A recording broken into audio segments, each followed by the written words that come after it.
جدیدترین ارتقا که اکنون در تمامی شهرهای موشکی این ارتقا انجام شده. آخرین تست عملیاتی این موشک 28 فروردین ماه امسال بوده. از نظر بالک هم تغییراتی معلوم ایجاد شده در ساختار خود موشک. ما هم در بحث هدایت هم در بحث مانور. این دقت میتواند عملیاتش را انجام دهد. برای نشان دادن دقت سر جنگی این موشک، مواد انفجاری داخل کلاهک موشک با کمترین حد خود گذاشته شده. یعنی ما الان اینو جوری طراحی کردیم که به راحتی بتونه تاد و عبور کنه ازش، با انجام مانور و مقاومت در مقابل جنگ الکترونیک از سامانه‌های پدافندی ضد بالستیک عبور کنه. هدفش پاتریوت و تاد هر چی که هست دیگه. یعنی منفذریش بیشتر شد. یعنی سر جنگی خودش منفذرش بیشتر شده. بیشتر شده.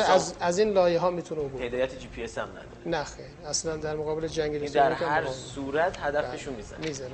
موشک قاسم بصیر با روش جدید هدایت و کنترل و داشتن بدنه الیاف کربن عملاً تا حد زیادی از دید رادارهای پدافندی پنهان میماند. با وجود این اما سامانه ضد بالستیک تاد که هدایت ماهواره‌ای است هم با وجود موشک‌های پیشرفته رهگیرش عملاً به گفته وزیر دفاع توان رهگیری سر جنگی موشک جدید ایران را ندارد. این تجربه عملیاتی به واسطه دانش فنی به دست آمده در عملیات‌های بزرگ موشکی وعده صادق 1 و 2 بوده است.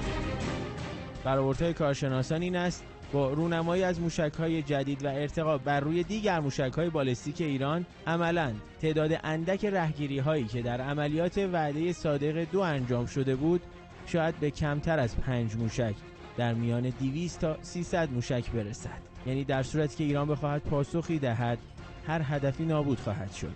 پیامی روشن برای همگان. یونس شادلو، خبرگزاری صدا و سیما.